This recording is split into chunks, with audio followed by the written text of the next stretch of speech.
en métropole, et vous êtes très inquiet sur les assises qui sont mises en place par le président Azali, qui explique clairement que dans ces assises, il veut faire le point de ces 42 ans d'indépendance des Comores et reparler de la tournante. Qu'est-ce qui vous inquiète dans ce qu'il dit? Bien dans le micro, maître. Je te remercie, Patrick.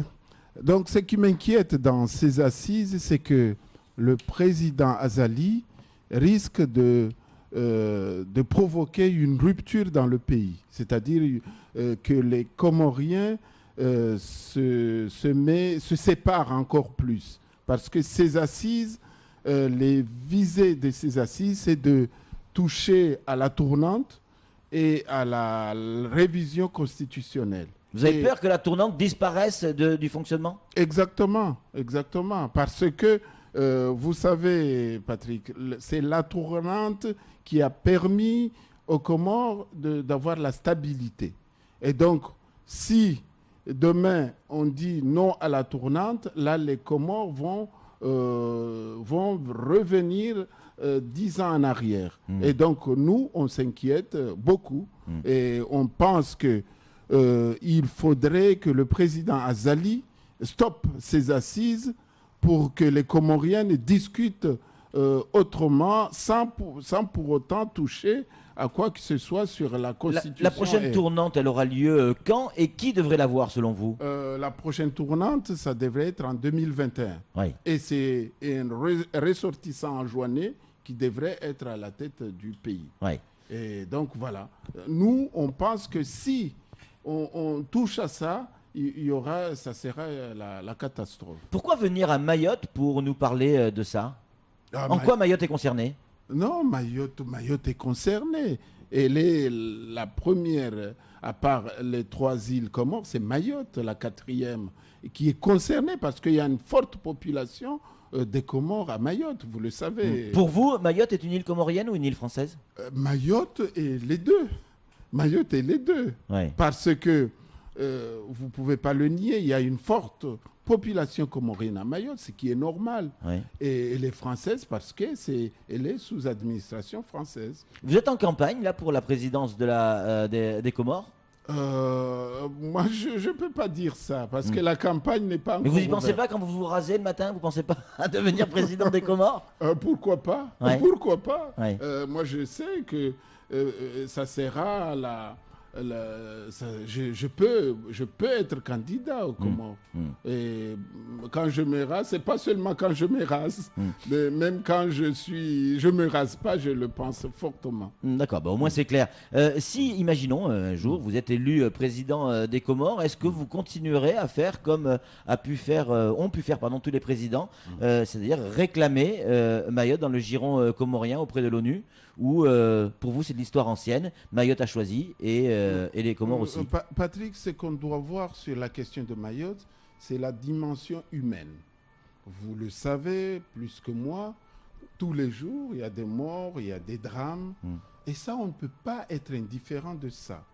Et donc, moi je dis, c'est sûr qu'il faut discuter ce problème de l'île de Mayotte. Une réponse claire, maître. Oui. Est-ce que oui ou non, si vous êtes président, vous allez demander comme ont fait les autres présidents, et notamment M. Azali, que vous décriez aujourd'hui, est-ce que vous allez dire comme lui que vous réclamez Mayotte dans le giron comorien?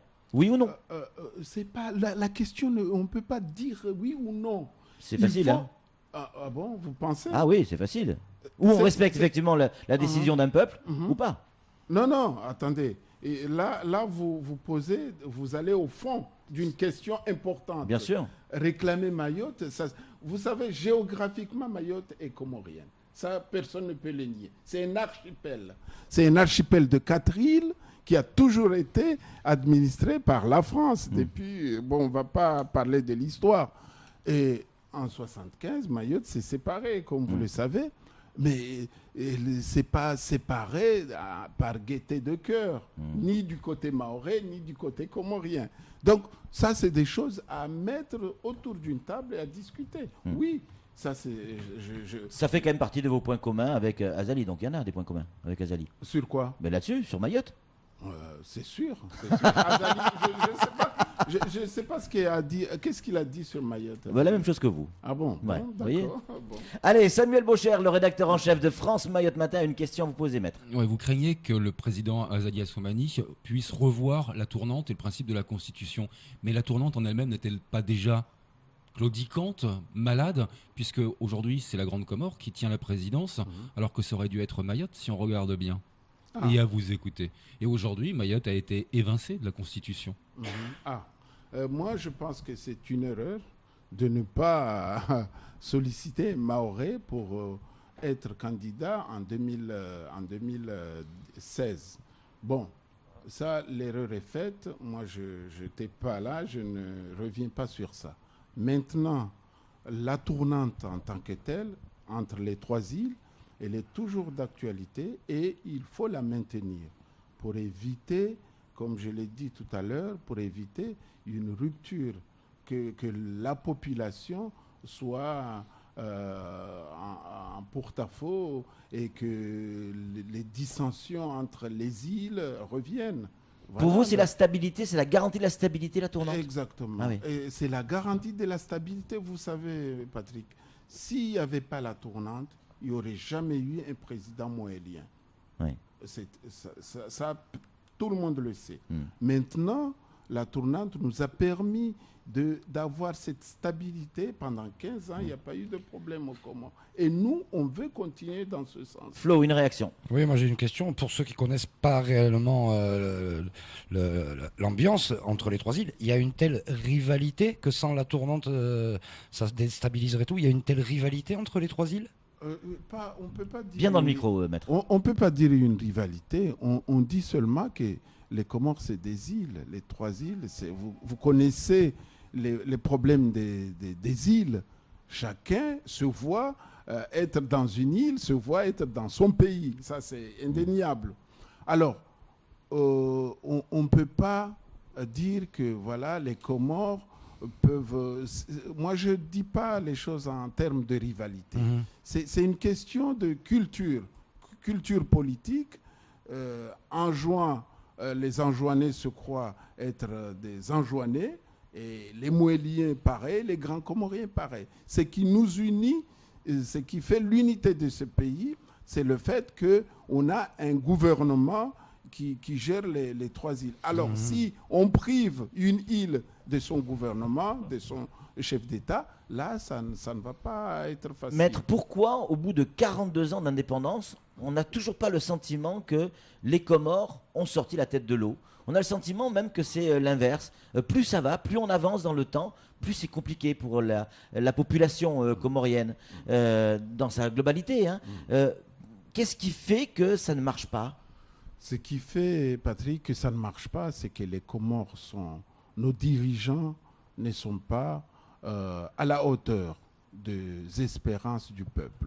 Et c'est surtout ça qu'on dénonce, et c'est ça qui a fait la naissance de notre mouvement.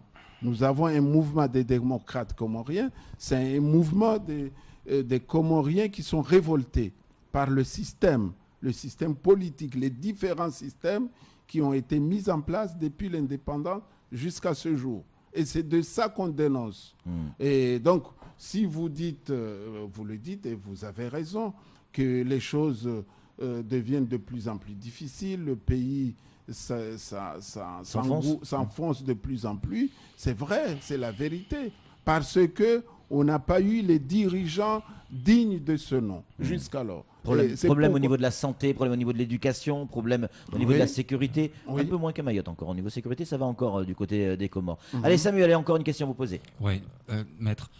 La tournante n'est-elle pas justement le moteur de cette désunion que l'on peut remarquer aux Comores? Je m'explique. Aujourd'hui, le président Azali mène une guerre ouverte contre Sambi, ancien président, mais enjouané, alors que lui est grand comorien. Ikile Loudouanine a livré aussi une guerre contre Sambi, et n'est pas forcément dans les petits papiers d'aujourd'hui de Azali. Est-ce que c'est pas ça aussi l'un des problèmes des Comores? Non, pas du tout. Moi, je peux vous dire que la tournante, au contraire, renforce les liens d'unité entre les îles. Je vais m'expliquer. La tournante en soi est une bonne chose parce que les Comoriens, Anjouanais, Moéliens, Grands Comoriens, se sentent Bien dans le micro. se sentent intégrés dans le système politique du pays. Et moi, je dis que, par exemple, le conflit entre le président Sambi et Ikililou, ou le président Sambi et Azali, c'est un conflit purement politique. C'est parce que l'un veut gérer le pays au détriment de l'autre. Mais le peuple en lui-même aspire à un gouvernement qui tourne entre les îles pour essayer d'enrayer les inégalités entre îles. Et c'est ça le plus important. Les Moéliens, quand ils ont un ressortissant moélien, quand il était au pouvoir, tout le monde, le peuple a compris que la Moélie est en train de jouer son rôle dans le fonctionnement du pays. Et c'est de ça qu'on veut garder. N'empêche que la tournante, on peut peut-être un jour l'enlever. On peut s'en passer.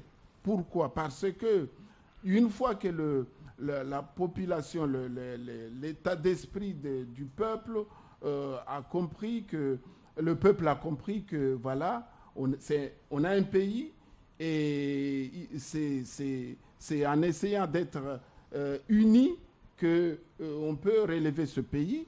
Là, on peut enlever la tournante. Mais pour l'instant, cette idée n'est pas dans la tête des Comoriens. Il n'y a pas la maturité politique, vous voulez dire? Pardon? Il n'y a pas la maturité politique. Il n'y a pas une maturité. C'est pas la maturité politique. C'est une façon de raisonner qui est dans. Vous savez, les Comores, c'est l'Afrique. En Afrique, il y a le système des tribus. Il faut dire les choses clairement. Système des tribus, système de famille, des castes, de tout ça. Et c'est un peu de ça qui est en train de se jouer aux Comores. Vous êtes venu à Mayotte. Est-ce que vous avez rencontré la communauté comorienne à Mayotte pour expliquer votre point de vue? Est-ce que, à l'occasion de ces rencontres, vous avez vu dans quelles conditions vivent vos compatriotes anjouanais, notamment en face du plateau de Kwezi, juste en face? Vous avez vu tous ces favelas, ces bangas dans des conditions déplorables, des gens qui viennent en Kwassa au risque et au péril de leur vie. Vous avez discuté avec eux? Tout à fait. Je suis venu à Mayotte, j'ai fait une réunion avec la communauté et j'ai discuté. D'ailleurs, c'est des questions qu'on connaît depuis les Comores, comment les gens, les Anjouanais, Grands Comoriens et Moéliens vivent à Mayotte. Et c'est justement de ça qu'on déplore. Et quand j'ai dit tout à l'heure qu'il faut voir la question humaine de cette affaire, je faisais allusion à ça. Parce que on ne peut pas continuer à voir des gens vivre comme ça dans ces conditions, alors qu'on est en 2017. Vous êtes contre l'arrêt de la tournante, c'est votre principale revendication. Vous l'avez expliqué clairement sur ce plateau. Dernière question, vous êtes Grand Comorien, Anjouanais, Moélien? Je suis Comorien. Oui, mais de quelle île? Originaire d'Anjouan. D'Anjouan. Donc évidemment, il faut que la tournante continue son rôle, puisque c'est Anjouan qui devrait avoir la tournante derrière. Tout à fait. En tout cas, merci d'avoir répondu à nos questions, maître Mchindra Abdallah. C'est tout pour ce temps de parole. Tout de suite, la suite de nos programmes. Merci.